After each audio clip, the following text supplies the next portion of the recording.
பெருசாக இருந்தால் உங்கள் எஃபர்ட்டும் பெருசாக இருக்கணும். சம்பளத்தை மட்டும் நம்பி இருந்தால் லைஃப் சேஞ்ச் ஆகுறது கஷ்டம் தானே. ஒரு எக்ஸ்ட்ரா இன்கம் சோர்ஸை க்ரியேட் பண்ணணும். இன்னைக்கு நீங்கள் எடுக்கிற ஒரு முடிவு நாளைக்கு உங்கள் ஃபேமிலியோட ஃப்யூச்சரை கூட மாற்றலாம். சான்ஸ் வந்தால் கண்டிப்பாக மிஸ் பண்ணாதீங்க. சக்ஸஸ்ஃபுல் பீப்புளுக்கு ஒரு காமன் ஹேபிட் இருக்குது. ஆப்பர்ச்சுனிட்டி வந்தால் யோசிச்சுட்டு உட்காந்துட்டு இருக்க மாட்டாங்க, லேர்ன் பண்ணுவாங்க, ஆக்ஷனை எடுப்பாங்க. வெயிட் பண்ணுறதை விட ஸ்டார்ட் பண்ணுறது தான் இங்கே முக்கியம். நீங்களும் உங்கள் ட்ரீமுக்கு இன்றைக்கி உங்களுடைய முதல் ஸ்டெப்பை எடுத்து வைங்க.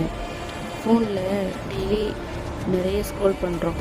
அதில் கொஞ்சம் நேரம் நம்ம ஃப்யூச்சருக்காக இன்வெஸ்ட் பண்ண எப்படி இருக்கும்னு டெய்லி ஒரு மணி நேரம் ஃபோக்கஸ் பண்ணினா சில மாதங்களில் உங்கள் லைஃப் வேறு லெவலுக்கு எடுத்துகிட்டு போகலாம்.